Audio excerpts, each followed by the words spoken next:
Entre dans cette atmosphère. Je viens puiser. Je t'invite d'entrer dans cette atmosphère. L'atmosphère de la présence. L'atmosphère où le roi siège. Je t'invite.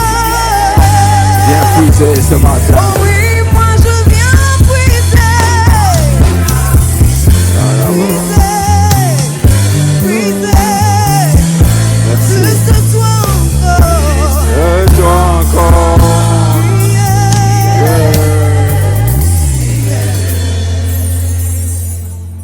Merci Jésus, merci cher Saint-Esprit. Parce que tu viens de fixer le protocole.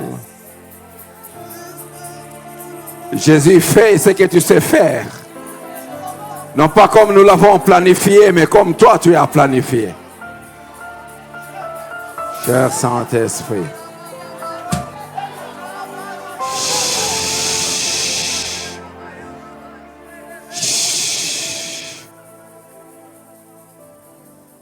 Le protocole est déjà fixé. L'atmosphère du ciel s'établit ici. Et les actions de Jésus vont se poser. Mais nous puisons à la source intarissable. Merci au Père très saint. Merci au Jésus. Merci pour la promesse que tu nous as faite. Et une puissance surviendra sur vous. Le Saint-Esprit. Et une puissance surviendra sur vous. Le Saint-Esprit. Et une puissance surviendra sur vous. Le Saint-Esprit. Et une puissance surviendra sur vous. Le Saint-Esprit. Vous êtes témoins de ces choses. Mais vous restez à Jérusalem. Jusqu'à ce que vous receviez ce que le Père a promis. Et que vous soyez revêtus de la puissance d'en haut. Je prie maintenant, ce 14, soit un 14 de remplissage. Oh, j'aime bien la force prophétique qui est ici ce matin.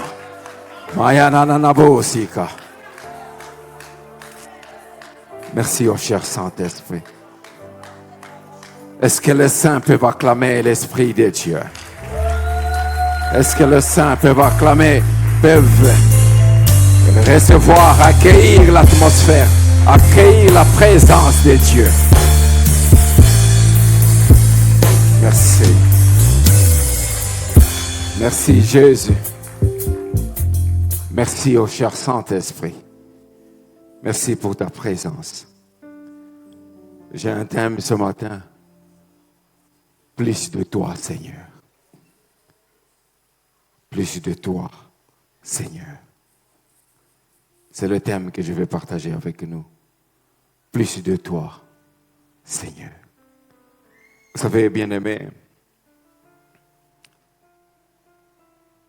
j'ai fini par comprendre que chaque fois que nous voulons plus de Dieu, il nous donne tout de lui. Parce que le Dieu que nous sommes venus prêcher ce matin, il est incapable de nous donner seulement une partie de lui. Chaque fois que nous cherchons quelque chose dans une dimension, lui, il nous donne tout ce qu'il est. Et ce matin, je veux juste que nous cherchions, nous soupirons, nous ayons le désir de recevoir plus de lui. Et lui, il nous donnera suffisamment. Au nom de Jésus. Amen. Amen, amen. Plus de toi, Seigneur, c'est le thème que je propose ce matin. 3 portions des Écritures. C'est un message que j'ai prêché quelque part et il m'a tellement béni que j'ai dit il faut que Terre de Grâce écoute et entende ça. Et je suis venu avec ce même thème. Des particularités pour Terre de Grâce, mais c'est un thème qui nous parle de la soif. Bien-aimés, nous voulons beaucoup de choses. Mais une des choses que Dieu veut nous donner, c'est lui-même. Il l'a déjà fait.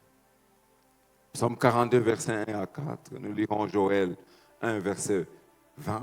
Et nous lirons pour la suite Jérémie 14, verset 1 à 6. Mon texte de base, c'est le psaume 42. Les deux autres textes viennent juste compléter le contexte. Au chef des chantres et cantiques des fils de Corée. Comme une biche soupire auprès des courants d'eau, ainsi mon âme soupire après toi, ô Dieu. Mon âme a soif de Dieu, du Dieu vivant. Quand irai-je et paraîtrai-je devant la face de Dieu? Mes larmes sont ma nourriture jour et nuit, pendant qu'on me dit sans cesse, où est ton Dieu? Joël 1, verset 20. Les bêtes des champs crient aussi vers toi, car les torrents sont à sec. Et les torrents, c'est le courant d'eau. La biche, elle soupirait auprès des torrents, mais ici on nous dit ils sont à sec. Et le feu a dévoré les plaines du désert. Jérémie 14, versets 1 à 6. La parole qui fut adressée à Jérémie par l'Éternel à l'occasion de la sécheresse. Juda est dans le deuil, ses villes sont désolées, tristes et abattues, et les cris de Jérusalem s'élèvent. Les grands envoient les petits chercher l'eau, et les petits vont aux citernes, ne trouvent point d'eau, et retournent avec leurs vases vides, confus et honteux. Ils se couvrent la tête. Dis avec moi, je ne retournerai pas avec un vase vide. Je ne serai pas confus et je ne serai pas honteux. La terre est saisie d'épouvante parce qu'il ne tombe point de pluie dans le pays et le laboureur confus se couvre la tête. Même la biche dans la campagne met bas et abandonne sa portée parce qu'il n'y a point de verdure. Les ânes sauvages s'éteignent sur le lieu élevés, aspirant l'air comme des serpents. Leurs yeux languissent parce qu'il n'y a point d'herbe. Parole du Seigneur. Le premier texte que nous avons lu, c'est tiré du livre des Psaumes. Il n'a pas été écrit par David, et cette fois-ci, il a été écrit par le fils de Corée. Et je vais nous mettre très rapidement dans le contexte, deux choses dans le contexte. Ensuite, je vous dirai trois vérités. Et pour finir, je vais vous raconter de belles histoires de la Bible, de gens qui ont eu la soif. Et qu'est-ce que Dieu a fait avec eux.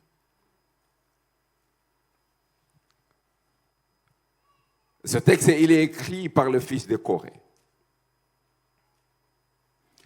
Lorsque nous revenons sur l'histoire des fils de Corée, on nous dit qu'ils ont commencé une rébellion dans Nombre 16, Nombre 17, et il y a une histoire qui est racontée jusqu'à dans Nombre 27. Mais dans Nombre 10, vous connaissez cette histoire où on a pris la verge d'Aaron, on a mis dans la présence de Dieu et l'a fléri. C'était à la suite de la rébellion, Dieu voulait les séparer. Mais malgré cela, ils ont continué à se rebeller. Ma Bible me dit dans Nombre 26, verset 10, que la terre a ouvert ses lèvres et les a engloutis. Et plus de 250 de l'Assemblée de Corée étaient consumés par le feu. Mais j'aime bien le verset 11. De Nombre 26, verset 11, il nous dit que le fils de Corée ne mourira pas. Toute l'Assemblée de Corée, tous les parents, les arrière-parents sont morts. Mais Dieu, le Dieu que nous servons, il sait toujours se garder un reste. Il a gardé ce reste pour qu'il nous bénisse. Ce reste, ils ont écrit 11 psaumes. Ils ont écrit le psaume 42, 44, 45, 46, 47, 48, 49. Ils ont écrit le psaume 82, 84, 87 et 88. Et tous ces psaumes nous bénissent. Et je suis venu annoncer à quelqu'un ce matin, c'est que même si ça ne marche pas chez vous, Dieu le reste que Dieu s'est réservé pour bénir les autres. Oh, vous m'avez entendu parler souvent de ça. Même si les choses ne courent pas comme vous le voulez, même s'il y en a qui sont morts, moi je suis le reste que Dieu a prévu pour ma famille, pour que je sois une bénédiction. Et même quand ils étaient tous morts dans le désert, Dieu a dit, à part Caleb, à part Josué, tout le reste allait mourir. Même quand ils étaient morts, dans le nombre 27, les filles de Corée sont venues réclamer, nos pères n'ont pas eu d'héritage. Et n'est-il pas écrit dans la parole de Dieu, dans la loi, qu'il faut nous donner des hommes pour donner l'héritage à nos pères? Même quand les choses sembleront impossibles, je viens d'annoncer que Dieu fera de toi le reste. Deuxième chose dans le contexte, j'ai lu Joël 1, verset 20, j'ai lu Jérémie aussi. C'est juste pour vous dire que ce psaume est écrit dans un contexte de sécheresse. Il est écrit dans un contexte où les choses ne marchaient pas. Il est écrit dans un contexte après l'exil où la terre est desséchée. Il n'y a pas de pluie qui tombe à Jérusalem, en Israël. C'est comme ça que ce texte est écrit. Mais il y a quelqu'un qui est dans cette situation. Il dit, mon âme soupire auprès de toi. Ce matin, je viens vous parler, vous exhorter ou même prêcher, alors que je sais qu'il y a des choses qui ne marchent pas. Ce n'est pas la sécheresse qui a empêché aux enfants ou aux Corinthiens de continuer à chercher Dieu. Et ça ne devrait pas être ta situation qui doit t'empêcher à chercher Dieu. Les circonstances ne changent pas Dieu et les circonstances ne doivent pas changer ta recherche de Dieu. À ces deux points de contexte, il y a trois vérités que je veux vous annoncer. Trois vérités. La première vérité, c'est que lorsque nous lisons ce texte, c'est comme une biche qui soupire auprès des courants d'eau. Nous pensons que la biche a trouvé l'eau. Non. Elle est en train de soupirer. Soupirer, ça veut dire désirer quelque chose jusqu'au point de l'épuisement. Ça veut dire qu'elle cherche, qu'elle désire ce courant d'eau. Elle peut voir le courant d'eau, mais elle ne peut pas y arriver. Pourquoi? À cause de la sécheresse, l'eau n'est pas visible. Il faut aller dans des lieux très dangereux pour avoir cette eau. Alors la biche voyait l'eau. C'est comme ça que le psalmiste, voyant le soupir de la biche, il compare le soupir de la biche pour l'eau au soupir qu'il a pour Dieu. Les choses sont difficiles pour lui aussi. On l'empêche d'aller à Jérusalem parce qu'il lui pose la question, quand irai-je et quand paraîtrai-je devant Dieu? Il pouvait tout simplement y aller. À l'époque, aller vers Dieu, c'est aller à Jérusalem, au temple. Il était incapable d'aller au temple, mais il cherchait quand même Dieu. La deuxième vérité, c'est qu'il ne se limite pas seulement à chercher Dieu. Il dit, quand irai-je vers mon Dieu? Mais il dit, mais les autres ont aussi des dieux. Alléluia. Il a dit, mon Dieu, mais il a changé par dire, le Dieu vivant. Pourquoi il a dit, les autres ont aussi des dieux, mais ce sont des statues qui ne peuvent pas marcher. Il faut que je quitte l'étape tout simplement des dieux à un Dieu vivant. Je n'ai pas encore vu ce que je cherche, mais je sais que mon Dieu, il parle. Mon Dieu, il est vivant. Mon Dieu n'est pas mort. Ils ont des dieux. Ils les appellent les dieux, mais je ne vais pas les comparer aux dieux, mais moi, j'ai un Dieu vivant.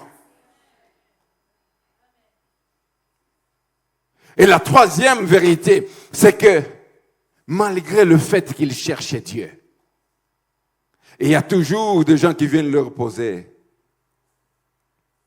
où est ton Dieu? Bien-aimés, nous avons prié 21 jours, nous avons jeûné, nous avons célébré, mais et pourtant, nous n'avons pas encore vu. Et les gens autour de nous à la cité nous posent la question, où est ton Dieu? Lorsque tu traînes à avoir d'enfants après le mariage, ils se sont dit, oui, où est son Dieu? Toi, tu vas à l'église tous les jours, tu arrêtes tout. Il vaille que tu vas à l'église, mais tu n'as toujours pas de résultats. Et il te pose la question, où est ton Dieu? À un moment donné, j'ai discuté avec mon épouse, on nous terrasse, on nous bouscule tellement sur les réseaux sociaux. Et puis elle vient et me dit, chérie, je suis fatigué. Je lui dis, Dieu est là. Et me dit, où est ton Dieu? C'est une question qu'on nous pose. Mais j'ai une réponse à cette question. Mon Dieu est encore assis sur le trône.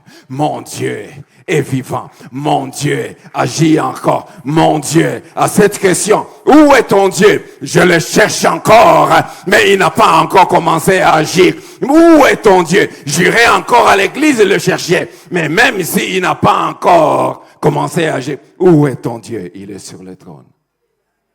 Où est ton Dieu? Il était ici, il est mort, il est ressuscité, il est assis à la droite du Père. Où est ton Dieu? Mon Dieu est à la droite du Père et il m'a dit aussi, mon serviteur, viens, assis-toi à ma droite et tu verras si je ne ferai pas de ce qui te demande où est ton Dieu, ton marchepied.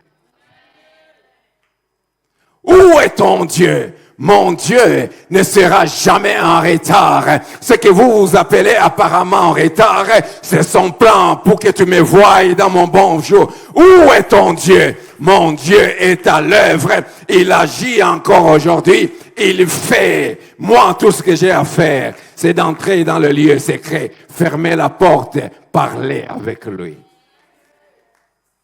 Où est ton Dieu? Ça fait 10 ans que tu as fini les études. Où est ton Dieu? Tu lui dis, mon Dieu a créé les cieux et la terre. Mon Dieu est encore capable d'agir aujourd'hui.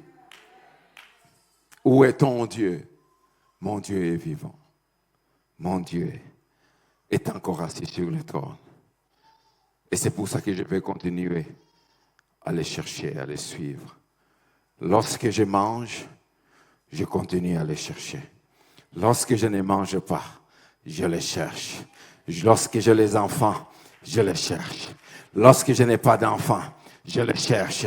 Lorsque tout va bien, je les cherche. Lorsque tout ne va pas bien, je les cherche. Parce que je sais que mon Dieu est vivant. Amen. Est-ce que nous sommes là? Ton Dieu, il est vivant. Mais ce que cet homme fait en réalité, c'est quitter les stades des slogans. Les stades de dire que mon Dieu est vivant. Les stades de dire que mon Dieu est sur le trône. Tout ça, nous le connaissons, mais il veut entrer dans le stade de le rencontrer. Y a-t-il quelqu'un qui veut entrer dans le stade de le rencontrer? Mais pour le rencontrer, il faut soupirer. Pour les rencontrer, il faut les chercher. Pour les rencontrer, il faut pleurer dans sa présence. Pour les rencontrer, il faut une relation d'intimité. Pour les rencontrer, il faut une soif, pas circonstancielle, mais une soif permanente. Pour les rencontrer, il faut plus que ça. Et dans la Bible, on nous raconte plusieurs histoires. Ce matin, j'en ai pris 2 pour vous.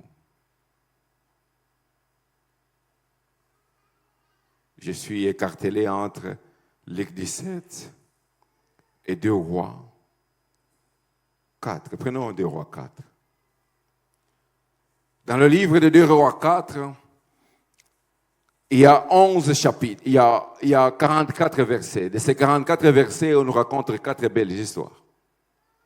Du verset 1 au verset 7, on nous parle de l'histoire de la veuve, la femme du prophète. Du verset 8 au verset 37, on nous parle de l'histoire de la Sunamite. Et du verset 38 jusqu'au verset 41, on nous parle de la mort dans le pot. Et ensuite, on nous parle au 42 à 44, on nous parle de pain d'orge. Mais il y a seulement deux belles histoires qui m'intéressent, c'est celle qui met en exergue deux femmes. La première, elle est une pauvre veuve. Elle a des enfants, fils et filles, mais son mari est mort. J'aimerais que vous me suiviez attentivement. La seconde, c'est une femme considérée.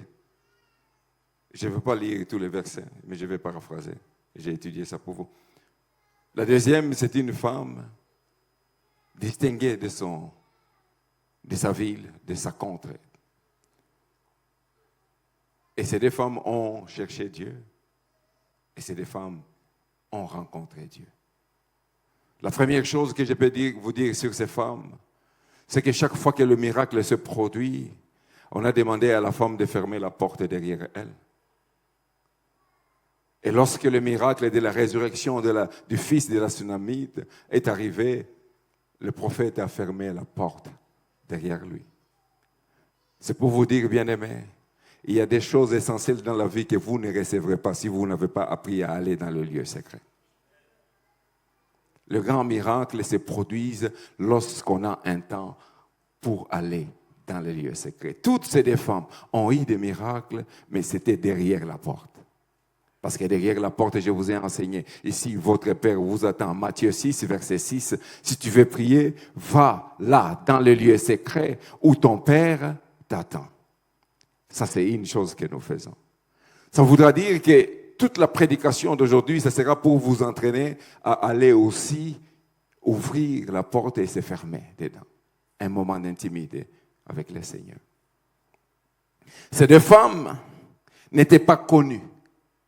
L'une, on appelle la veuve, l'autre, on appelle la Sunamite.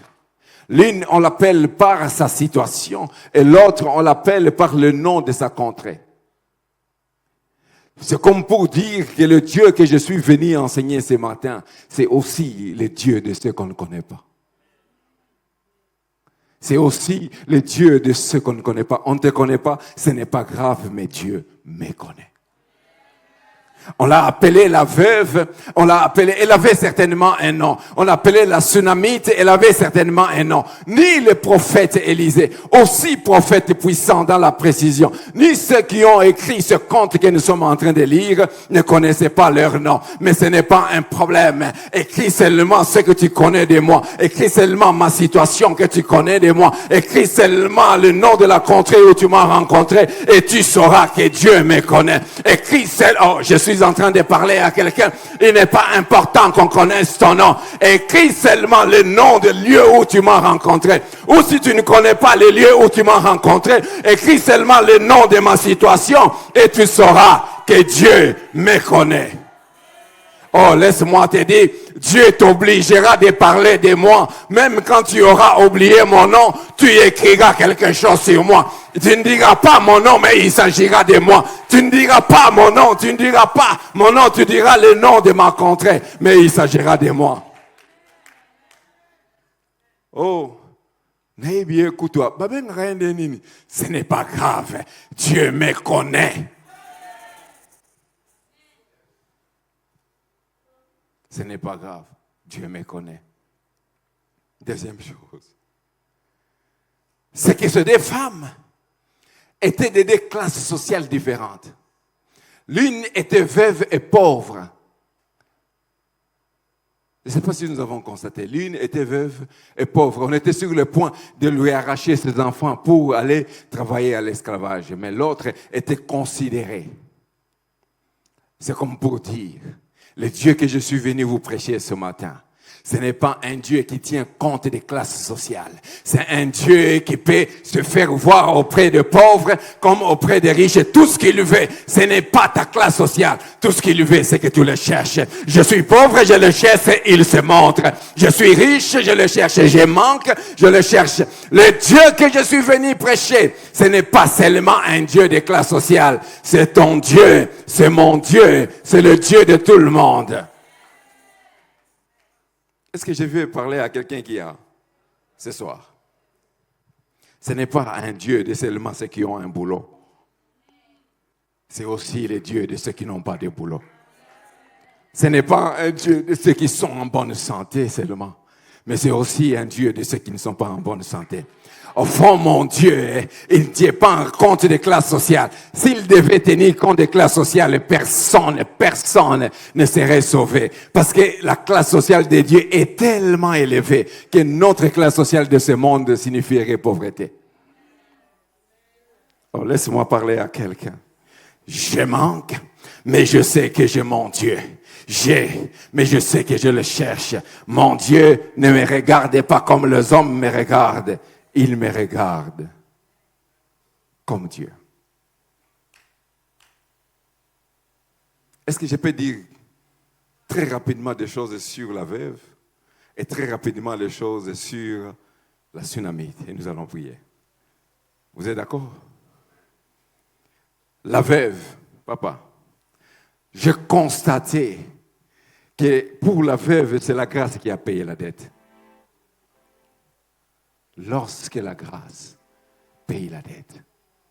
On nous raconte que l'histoire de Jérusalem à l'époque, c'était la sécheresse.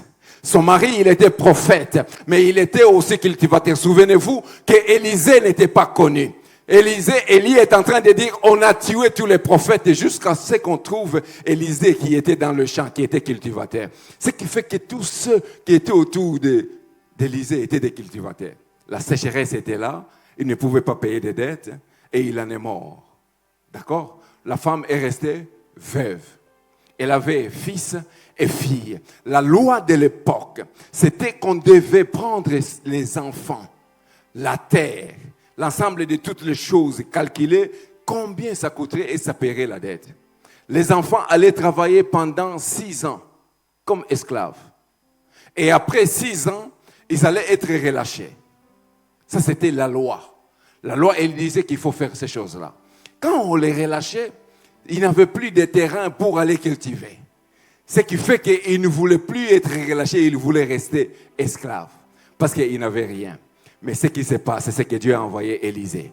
Et la grâce a payé la dette. La grâce a payé la dette. Écoutez-moi, la grâce a payé la dette. La grâce a payé la dette. Qu'est-ce qui se passe? La femme est allée vers l'homme de Dieu. La femme est allée vers Dieu. Elle a soupiré, elle a dit, mon mari est mort et tu sais que j'ai une dette. On veut prendre mes enfants. Dame, qu'est-ce que je peux faire pour toi? Le Seigneur te pose la question, messieurs, madame, qu'est-ce que je peux faire pour toi? Dis-lui seulement ce qu'il peut faire pour toi et il le fera. Qu'est-ce que je peux faire pour toi? Il a dit, je ne sais pas. Qu'as-tu à la maison? Qu'as-tu à la maison? Seigneur, je n'ai rien. J'ai juste un vase, de l'huile dans un vase. Laisse-moi t'annoncer, le paix que tu as entre tes mains devient plusieurs lorsque Dieu est dedans. Lorsque Dieu est dedans, le paix que tu as entre tes mains devient plusieurs. Oh, laisse-moi te dire, le paix, viens avec le paix que tu as. Viens avec le paix que tu as. Mais le problème de la veuve, ce n'était pas le paix. Le problème de la veuve, c'était la dette, c'était la survie après la dette. Et qu'est-ce qu'il lui dit? Va chez les voisins, prends les vases. Vous connaissez l'histoire, n'est-ce pas? Prends les vases. Elle a amené les vases. Elle a commencé à faire couler. Tous les vases étaient remplis. Maman Reguez, nous savons que l'huile a cessé de couler lorsqu'il n'y avait plus de vases. Nous sommes d'accord. Première partie. L'huile a cessé de couler lorsqu'il n'y avait plus de vase. Nous sommes d'accord. Mais il continue en disant au verset 7, vent, paye la dette. Et toi, tes filles et tes fils, vous vivrez du reste. Lorsque la grâce paye la dette, elle prévoit un reste comme le fils de Corée. Il y a toujours un reste et Dieu a quelque chose pour toi. Il a un reste pour toi. Lorsqu'il résout les problèmes, il ne résout pas seulement les problèmes du passé, il résout aussi les problèmes de l'avenir. Je viens annoncer sur ta vie qu'il y a un reste que Dieu garde pour toi. Il y a quelque chose que Dieu garde pour toi. Il y a le reste que Dieu garde pour toi. J'annonce sur ta vie, paye ta dette. Et toi, ta famille et ceux qui sont autour de toi, vous vivrez avec ce qui restera. Alors, je me pose la question. Si le prophète n'avait pas donné l'huile, qu'est-ce qui arriverait? Les enfants seraient esclaves. La terre, la maison même là où ils étaient, allait être pris. Leur avenir allait devenir sombre. Mais lorsque la grâce arrive dans ta vie, elle t'enlève de l'esclavage.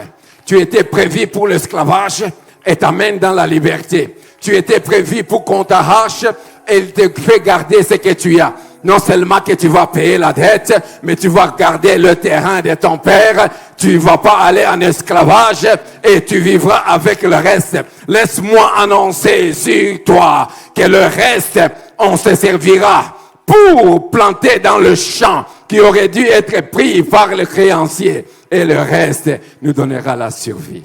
Mais pour ça, il faut que tu ailles vers l'homme de Dieu. Il faut que tu soupires. Troisième chose, sur cette dame. Troisième et dernière chose. Qu'est-ce qu'Élisée allait perdre?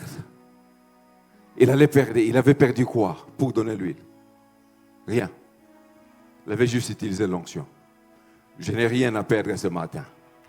L'huile coule sur moi, donc je peux la déverser. Élisée n'allait rien perdre, mais Jésus avait tout perdu pour payer la dette. Je suis en train de vous annoncer. Jésus avait tout perdu. Pour l'huile, ce n'est pas un problème. Il suffit qu'un homme de Dieu rempli de l'onction proclame une parole. Et je vais la proclamer ce matin. Mais pour le salut, il faut que le roi de gloire meure pour que notre dette puisse être payée. La grâce peut payer ta dette ce matin. La grâce a déjà payé ta dette. Mais il y a une chose, bien-aimé. Si pour la veuve, c'est l'absence de vase qui a fait arrêter l'huile de couler, pour nous, c'est ce qui a rempli nos cœurs et qui arrête l'huile de couler.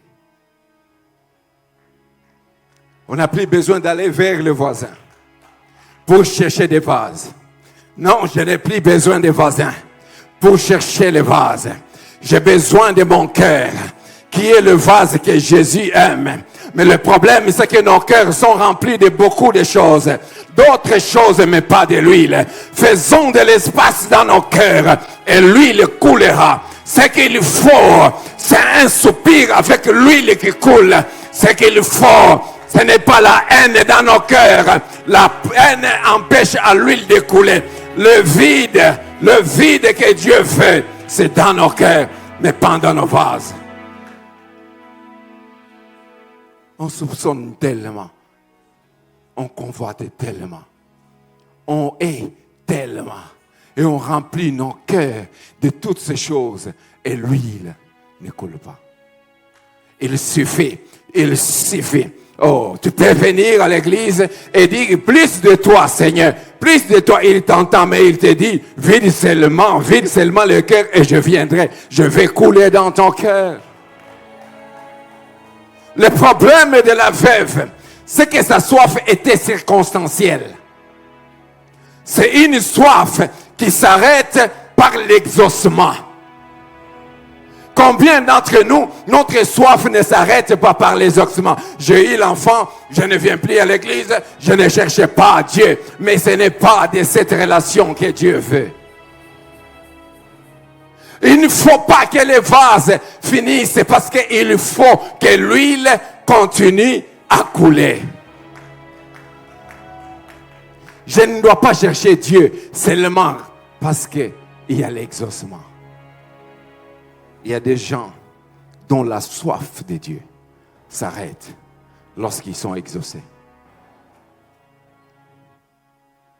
Et je vous prêcherai une autre occasion, la relation à distance. Luc 17 nous parle de Dédi, le pré-papa. On nous dit, il s'éteint à distance et il dit, fils de David, ou Jésus, aie pitié de nous. Il est dit, allez vers les sacrificateurs. Mais ça, c'était une relation à distance. Pourquoi les gens aiment la relation à distance? Parce que même la relation à distance produit des résultats. Et le piège, c'est que quand on voit les résultats, notre soif de chercher Dieu s'arrête. Mais j'aime bien la Sunamite. La Sunamite n'est pas allée vers le prophète pour chercher quelque chose. Elle est allée vers le prophète pour introduire la présence de Dieu dans sa maison. La Sunamite n'avait pas d'enfant, mais elle n'est pas allée vers le prophète pour l'enfant. Elle est allée vers le prophète pour servir Dieu. La Sunamite, c'est ce genre de personnes qui ont une soif de chercher Dieu, même quand on a manqué quelque chose, mais on fixe sur Dieu. Le problème avec la relation circonstancielle, c'est qu'elle fixe notre regard sur le bienfait et non sur le bienfaiteur. La Sunamite, son regard était fixé sur le bienfaiteur, mais pas sur le bienfait. Lorsque tu fixes ton regard sur le bienfaiteur, le bienfait devient ton quotidien. La Sunamite a dit, mon Seigneur, mon serviteur, mon Seigneur, viens dans ma maison. Et le Seigneur venait de temps en temps. Il venait manger, il venait se reposer. Mais ce qui se passe, c'est que, je vais ouvrir une parenthèse. Il y avait un Géasi. Lui seulement, non seulement qu'il mangeait, mais il observait. Oh, laisse-moi te dire, lorsque Dieu entre dans ta maison, il y a le Saint-Esprit qui observe ce que tu manques et ce que tu as. Le Géasi observait. Il lui dit, qu'est-ce que nous pouvons faire pour cette femme? Que pouvons-nous faire sur cette femme? Le prophète ne savait pas. Le prophète ne savait pas. Mais Géasi savait. Cette femme n'a pas d'enfant. L'Esprit de Dieu, c'est ce que tu n'as pas. L'Esprit de Dieu, c'est ce que tu n'as pas. L'Esprit de Dieu, c'est ce que tu n'as pas. Cette femme n'a pas d'enfant. Cette femme n'a pas d'enfant. Non, je ne veux pas de Dieu pour l'enfant. Je veux de Dieu pour Dieu. Lorsqu'il vient dans ma maison, l'enfant devient mon quotidien. La Sunamite. Oh, vous n'êtes pas prêt à entendre ce que je vais dire. Vous n'êtes pas prêt à entendre ce que je vais dire. Oh, carabo. Je vous ai dit que ce message m'a béni. C'est pour ça que je voulais le prêcher encore ici. Enfant, je vais voir les serviteurs de Dieu. Non pas pour l'enfant, mais il me donne l'enfant. Mais ce qui est beau, papa, ce qui est beau, c'est que elle change. Sa soif s'intensifie. Elle ne veut pas de l'homme de Dieu seulement dans la maison pour manger. Je vais lui construire une chambre haute. Oh, écoutez. Vous n'êtes pas à écouter. Vous savez, si je commence le plan de ma maison, j'ai le plan, les croquis sur le papier, et que je rencontre le prophète, et je vais construire, c'est très facile, c'est juste changer le plan. Mais ici, la Sunamite avait déjà une maison construite. Ça veut dire pour construire la chambre haute, il faut détruire une partie de la maison pour insérer Dieu dedans. Au fond, en réalité, ça ressemble au brisement. Elle a accepté d'être brisée pourvu que Dieu entre dans sa maison. Elle a accepté le brisement pourvu que Dieu entre dans sa maison. Bien-aimés, acceptons le brisement et l'huile va couler. Acceptons le brisement. Oh, la Sunamite était capable de changer les plans de sa maison. Ce que Dieu nous demande ce matin, changeons le plan de nos vies et insérons Dieu au nom puissant. Oh, je ne sais pas si vous comprenez. Changeons. Elle a dit, ma maison est belle. Il y a une belle description de la maison à Jérusalem. Il a dit, je vais casser ici et je vais construire la chambre haute où Dieu viendra habiter. Ça voudra dire en d'autres termes, je suis capable de disposer de ce que je possède pour introduire Dieu. Je vais être brisé, mon orgueil doit être brisé. On va me couper ici mon épaule pour que je construise Dieu. On va couper mon cœur pour que j'introduise Dieu. Brisons, acceptons le brisement. Et l'huile coulera. Et l'huile coulera. Et l'huile coulera. Et l'huile coulera. Mais là, vous n'êtes pas prêt à écouter ce que je suis en train de dire. Bravo, je vais clôturer par là. Au fond, en réalité, elle a construit la maison. Elle a fait toutes ces belles choses. Mais l'enfant est mort.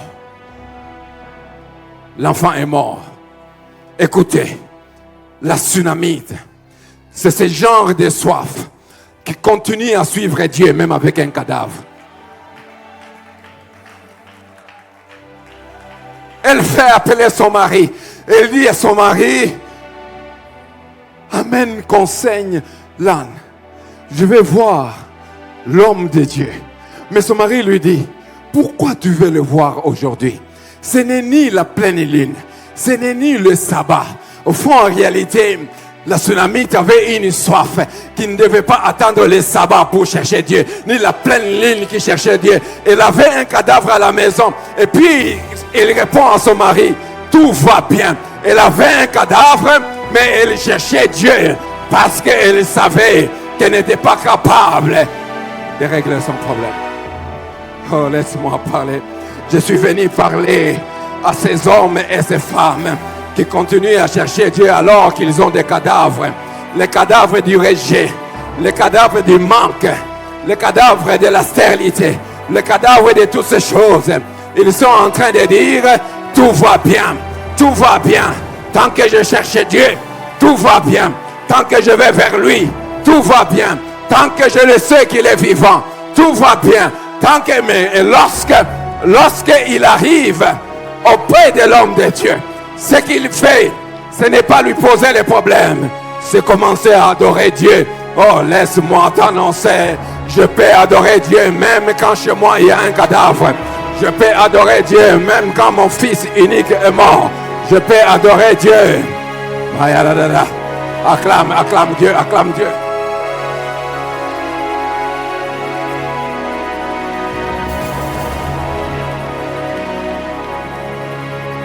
Terre de grâce, terre de grâce. Nous allons continuer à chercher Dieu. Même quand on jette les cadavres sur notre chemin, nous allons continuer à chercher Dieu. Je chercherai Dieu.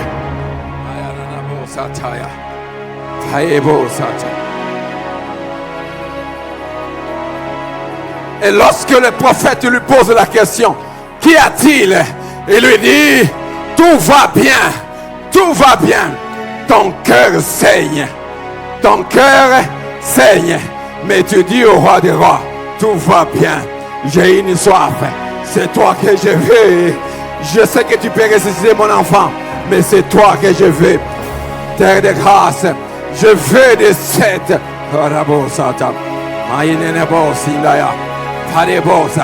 Laisse-moi vous annoncer, lorsque vous avez la soif, ce genre de soif, Dieu vous donne tout de lui. Est-ce que la technique veut me mettre? Ephésiens 3, verset 19, et nous allons prier. Ça y est beau, l'esprit de consolation est là. L'esprit de consolation est là. C'est un culte de la parole et de la puissance. Et nous allons vivre la puissance dans la consolation. Lorsque tu cherches Dieu, tu cherches plus de lui que le cadavre qui est à la maison. Lui, il te donne tout. Et connaître l'amour de Christ qui surpasse toute connaissance, en sorte que vous soyez remplis jusqu'à toute la plénitude de Dieu. Au fond, en réalité, lorsque nous avons la soif comme celle de la Sunamite, nous cherchons plus de Dieu. Lui, il nous donne tout de lui. Au fond, lorsque Dieu veut agir en notre faveur, c'est dans la plénitude, dans sa plénitude. Vous n'avez pas compris. Vous n'avez pas compris. Vous n'avez pas compris la plénitude. Je donne toujours cet exemple. Admettons que... Ah non, d'abord, il y a bien ça. Admettons que ce beau vase, comme celle de la veuve. Nous sommes d'accord. Mais oui, ils ont mon collègue à veuve. Quand Dieu veut nous remplir, il y a des choses qu'il faut noter. Si j'ouvre le robinet, je mets ce vase, l'eau du robinet coule. Lorsque j'ai fini à utiliser cette eau ici, est-ce que je peux revenir au robinet pour puiser? Oui, je peux revenir. Parce que l'eau continue à couler au robinet. Ce n'est pas ce que Dieu fait avec nous. Il ne nous remplit pas. Quand nous avons utilisé, nous avons fini. Nous allons encore chercher qu'on nous remplisse. Non, notre Dieu ne fait pas ça. Notre Dieu, il nous amène au robinet de sa grâce. Nous mettons tout ce que nous avons à mettre. Lorsque c'est rempli, l'eau ne coule plus au robinet. Ça veut dire lorsqu'il nous a remplis, il n'y a plus une autre source qui va nous remplir. Parce qu'il ne nous a pas remplis de quelque chose en dehors de lui, il nous a remplis de lui. Au fond, en réalité, il dit jusqu'à la plénitude de moi. Au fond, il n'y a pas un autre Dieu qui peut venir nous remplir. Lorsqu'il dit jusqu'à la plénitude de Dieu, ça veut dire que là que vous me voyez, je suis rempli de Dieu. Oh, vous n'avez pas compris. Mais la question que vous me posez, comment est-ce que tu ne manifestes pas toute la plénitude de Dieu? Parce que la plénitude est sur moi, mais Dieu se révèle à moi à chaque fois du nom qui correspond à la mission qu'il me donne pour une saison. Au fond, ça ne veut pas dire que je ne suis pas rempli de lui. C'est comme ça que je peux réclamer des choses ce matin. Et les choses s'accompliront parce que je sais, en plus de la plénitude, Dieu s'est révélé dans une dimension pour ma mission pour cette saison. Mais comment il le fait? Ephésiens 3, verset 16, et nous clôturons. Comment il le fait? Il le fait selon la richesse de sa gloire.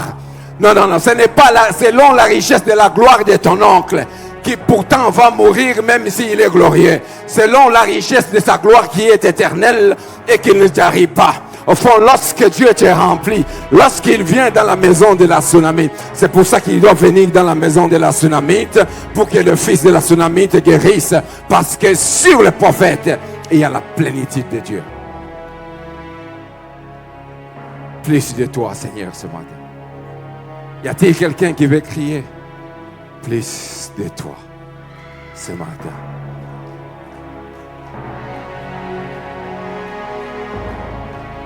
Est-ce que quelqu'un peut prier avec moi?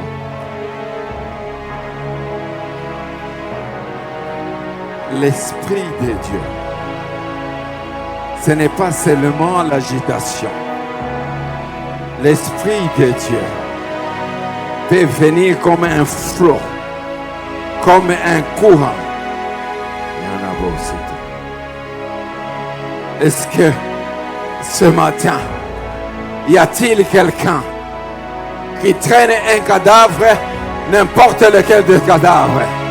Si tu es là, viens, parce que l'onction est présente.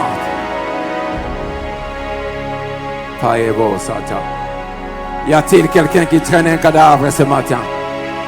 Je ne sais pas quelle est la grandeur du cadavre que tu traînes. Mais ce que je te demande ce matin, c'est de dire, tout va bien. Tout va bien.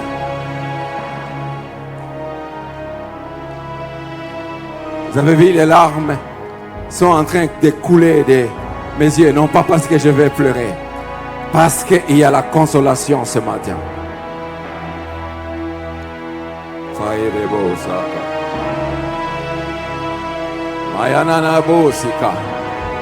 Un cadavre du rejet.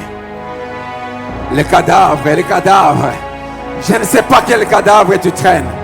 Je sais c'est un culte dominical.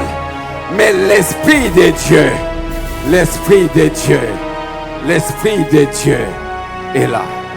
Ne le laisse pas partir.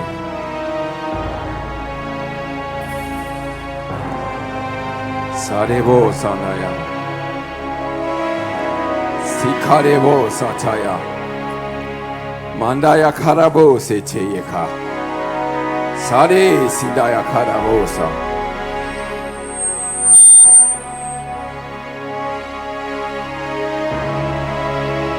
Yarabosaka. Dieu est fidèle.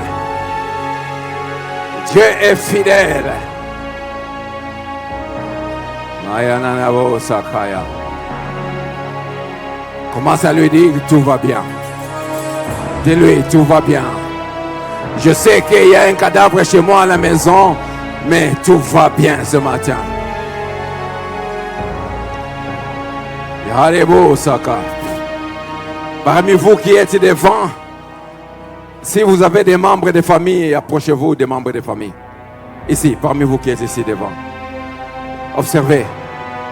Approchez-vous, mettez-vous ensemble. Parce qu'il y a aussi la consolation de la famille ce matin. Inanevo sakaya. Paerebo sandaya.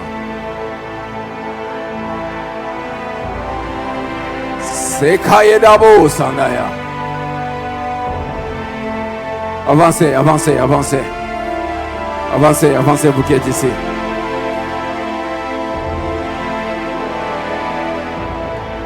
Je ne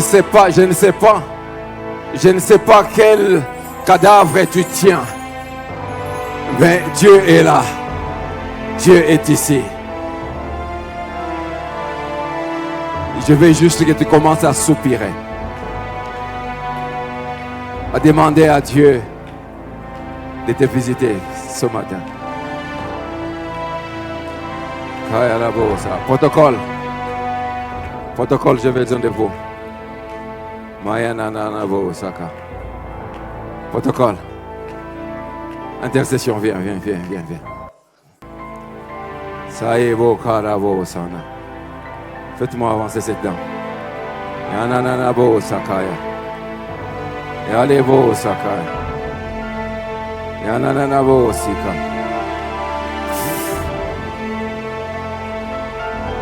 Yara karebo.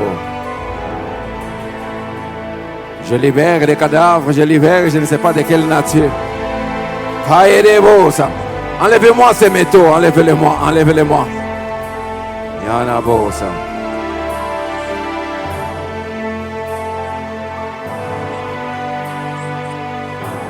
Madame, la joie.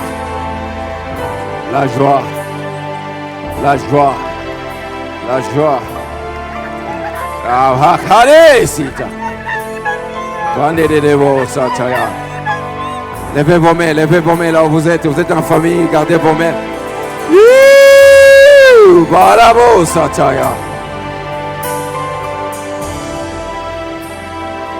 Levez vos mains. Certains d'entre vous vont être touchés par la puissance du Saint-Esprit. Certains d'entre vous. Yarabosa. Yanenenevo, Karebo Saka. Ikarebosa. Certains d'entre vous vont sentir comme une grâce, comme quelque chose qui descend sur eux. Ce n'est pas moi qui le fais. C'est l'Esprit de Dieu. Yarabo, sois consolée ma fille. Sois consolée ma fille. Sois consolée ma fille.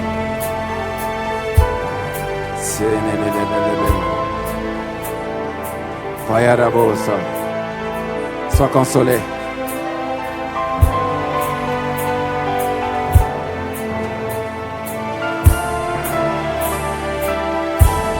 Yarebo Satan. Vos mains. Esprit de Dieu touche.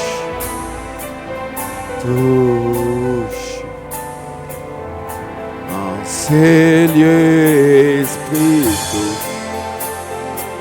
touche. Esprit de Dieu touche. Faya la bosa. Yanana bosika. Farebo sataya. Cher Saint-Esprit, l'esprit de consolation, l'esprit de consolation,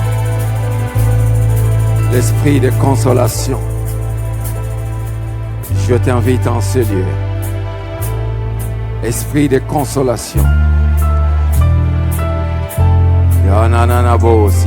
L'esprit de consolation. Yarabo seteyeka. Sikarabo sataya. Mayananabo seteye. L'esprit de consolation. Levez vos mains. Soupirez, ça va se faire là maintenant. Mayarabo sete. Tout va bien. Tout va bien. Tout va bien. Tout va bien. Tout va bien. Tout va bien. Tout va bien. Touche. Touche. Que l'huile coule. Que l'huile coule. Que l'huile coule. Que l'huile coule. Ne soyez pas distraits. L'Esprit de Dieu est en train d'agir ici. Maya la vosata. Mande de vosa.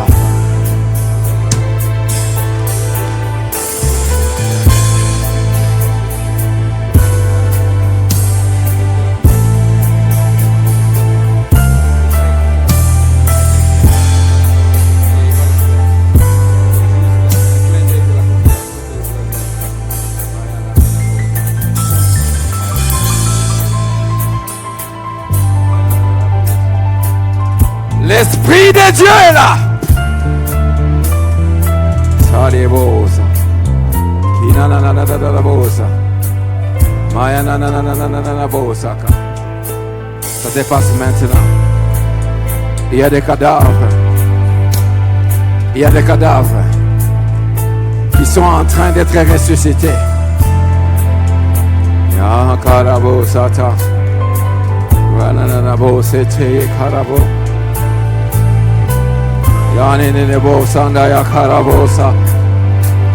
Si tu as envie de pleurer, pleure. Maya la la la bosa. Karabo sete. Yanda la bosa ka. Inale bosa ta. Pae sete karabo.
Où est ton Dieu?